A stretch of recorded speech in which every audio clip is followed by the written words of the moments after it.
Les changements climatiques restent un défi de taille pour les gouvernants de tous les pays du monde. Pays pauvres et pays développés sont touchés par le phénomène à différents niveaux, mais les pays pauvres, en l'occurrence ceux de l'Afrique subsaharienne, sont les plus affectés. Ailleurs, ces changements du climat prennent l'allure de sécheresses chroniques avec pour conséquence des famines. Dans d'autres régions, ce sont des pluies excessives qui provoquent des inondations, entraînant des pertes considérables dans l'agriculture, l'élevage et même des pertes en vies humaines. L'avancée du désert dans les pays de l'Hinterland et l'avancée du niveau de la mer pour les pays côtiers sont les illustrations les plus évidentes des changements climatiques.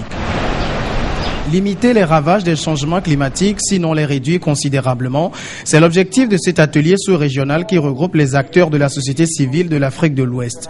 Cette réunion de Lomé va permettre aux différentes organisations de société civile d'uniformiser leurs actions afin d'accompagner les politiques de lutte contre les effets des changements climatiques des gouvernants. Quand vous prenez des exemples de pays comme le Togo où il y a chaque année une montée de la mer, et quand vous prenez des pays comme le Niger d'où je viens, où vous avez chaque jour vraiment des centaines de mètres carrés qui sont dévastés par la désertification, il est de notre devoir en tant que société civile, en tant que défenseur des droits de communauté, de renforcer nos capacités et aussi créer les conditions de dégager une position ouest-africaine pour pouvoir remettre à nos chefs d'État qui est la contribution de la société civile ouest-africaine par rapport à ces négociations. Au niveau macro, plusieurs actions sont menées par les États pour lutter contre les changements climatiques. Au Togo, c'est le ministère de l'Environnement et des Ressources forestières qui est chargé d'élaborer les stratégies de lutte contre le phénomène. Le Togo a engagé plusieurs actions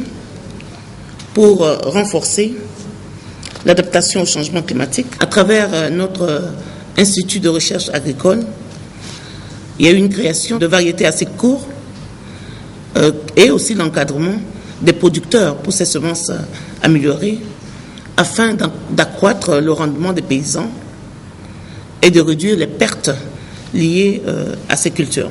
Il faut relever aussi l'aménagement de bas-fonds et mettre en exergue le fait que toutes ces mesures ne peuvent pas aboutir sans sensibilisation et éducation sur les changements climatiques. Cet atelier est organisé par le PACJA, Alliance panafricaine pour une justice climatique en Afrique.